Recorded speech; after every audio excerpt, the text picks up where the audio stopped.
Hi, I'm Carrie Goldring with the Divorce Lending Association, and I'm a certified lending professional, or sometimes referred to as a CDLP.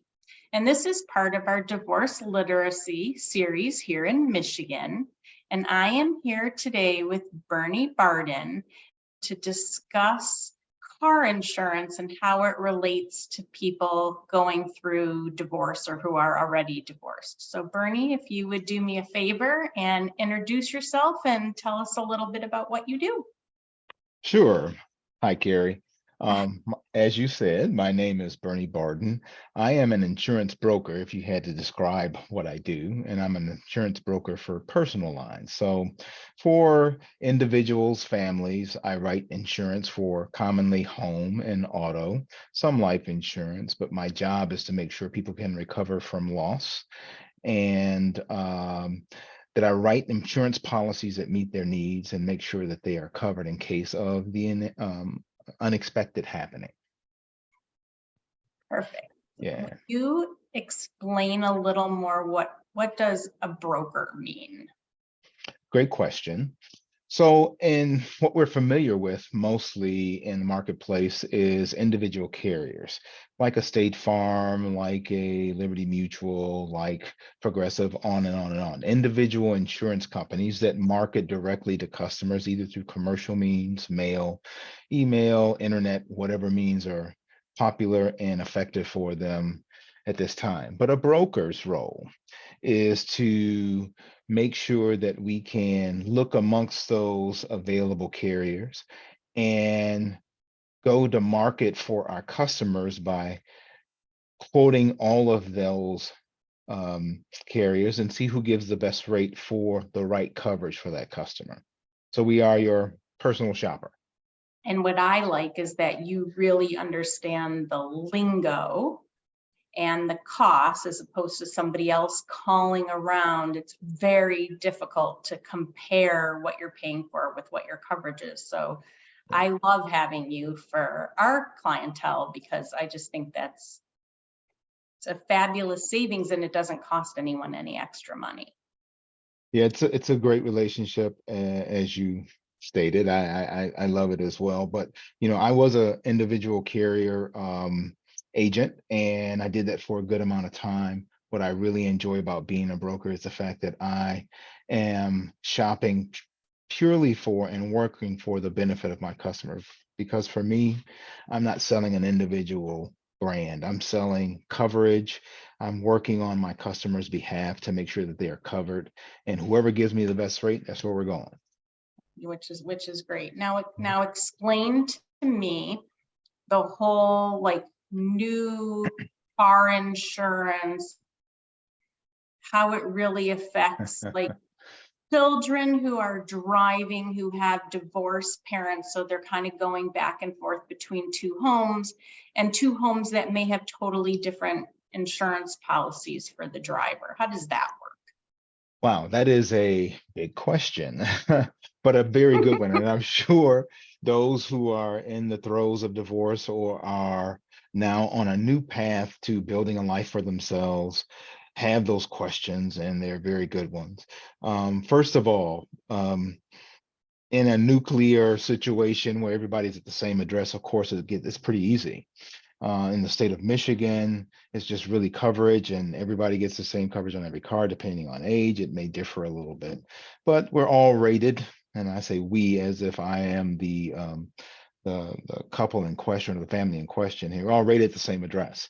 But when there's a separation of that household, a disintegration of that household, then two things happen primarily is you got two different addresses, so you can't keep the same policy. And people try to do that and say, well, I'll just keep it over there, but I literally live here, and that can create some problems in the case of a claim. You want to make sure that your address is tied to your insurance and that it's in your name, regardless of where you are now living or if you're still staying at that home. When it comes to children, and to more directly answer your question, you want to be able to house that child where they spend their most time. So if they are with mom most of the time, that's where their insurance should be. That's where their garaged address is. If they Okay. spend more time with dad, the same thing. If there's a 50-50 situation, it's arbitrary. It depends on, you know, who wants to take that responsibility. And if the person taking that responsibility, meaning placing that child on their insurance policy, their driver license address should reflect that just for continuity, so that if there is a claim, there's no issues with, is this really a legitimate claim? And you can imagine in this marketplace where, insurance rates can go up or insurance companies can be more discerning about, are people committing fraud? Because Michigan has an interesting history with that. We want to make sure that those things tie together. And that's my job, is to make sure that I ask the right questions, put those pieces together, and that everybody is covered properly. So that's the biggest aspect, is tying together addresses and making sure people live where they say they live and that the policies reflect that. Another thing is, and this may not be readily apparent, is that you want to make sure also there are situations where the new laws associated with Michigan, particularly in the area of medical coverage in case of an accident. So, until about 3 years ago, everybody's auto policy made sure that they were covered in case of an accident and were injured. All their medical bills would be paid by the auto insurance company. Now, with the change in the law on July 1 of 2020, then that choice, it was auto insurance choice legislation passed, and you can have up to 4 different options depending on what kind of medical insurance you have. So if you have what they call a qualified healthcare plan, you can opt out of those expenses. It makes it really less expensive for your auto policy, but you have to have a qualified health insurance plan.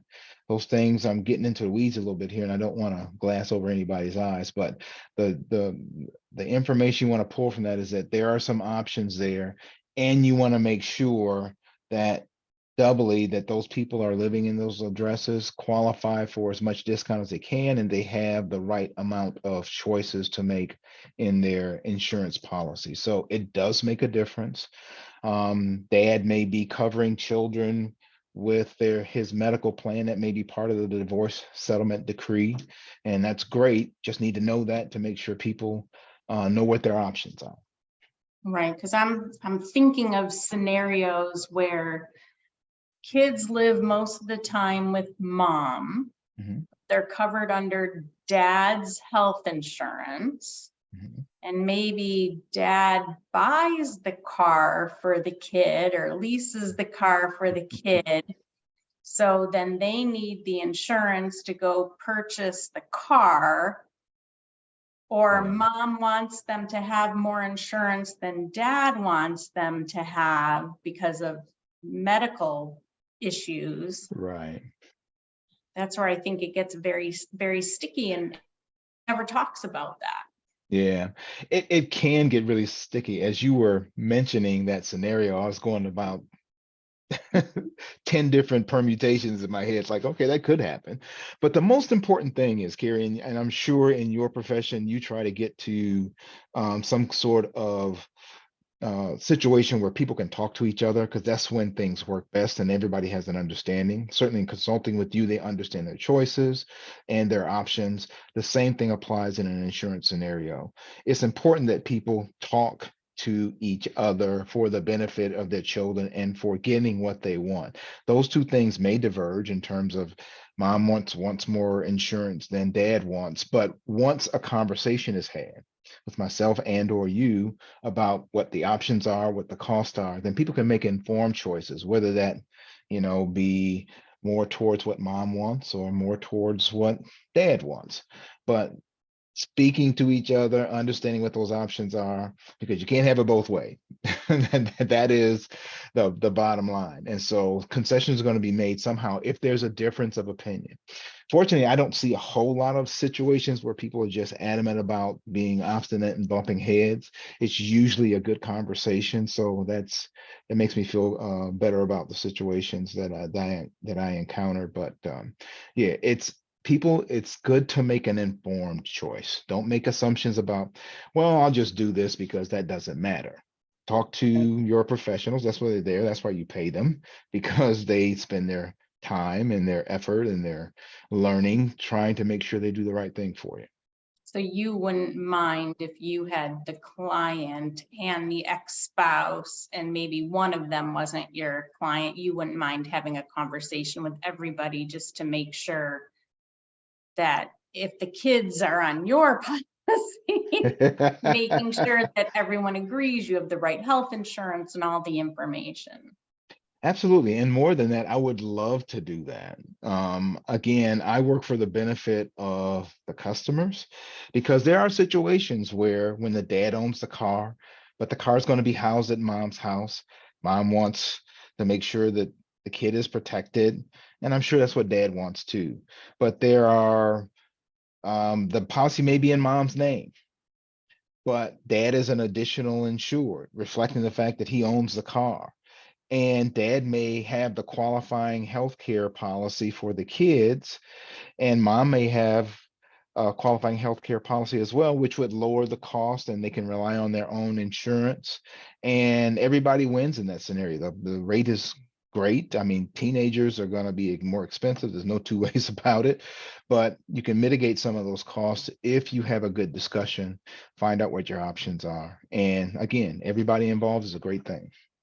Well, thank you. Yeah, I wanted definitely to bring it up because I know a couple of years ago, it didn't really matter. You just got a car, you got insurance, everything was good to go. And now it's a Oh, little more complicated than it was before. So thank a you. different world.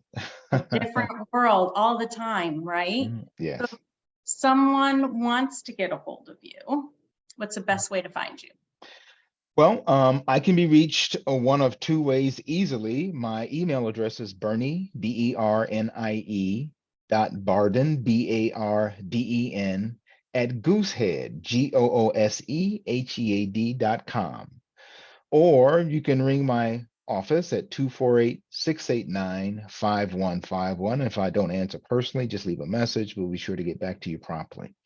So I'd love for people to contact me at bernie.barden@goosehead.com or at my phone number 248-689-5151. Anything that you want to leave us with before we sign off? Sure, why not? It's I tell people, remember to buy insurance for the day that you have to file a claim, not just for the price. Price is important. There's no two ways about that. Your wallet speaks and is part of the conversation as well. But buy that insurance for the day you think you may have to file a claim so that you know what your situation is. You could accept a higher deductible or lower coverage, but if you made that informed decision, then there's no surprises at that time. So yeah, and we're not the big bad wolf. We're not trying to get every little dime. If your policy goes up $100, it's not going to even buy me lunch. Trust Right. me, I just want to do the right thing for my customers, because it's more important to me to have long-term customers than it is to make an extra dollar. I love that. Thank Mhm. you so much for your time. I really appreciate you. Thank you. It's been a joy and look forward to continuing to work with you.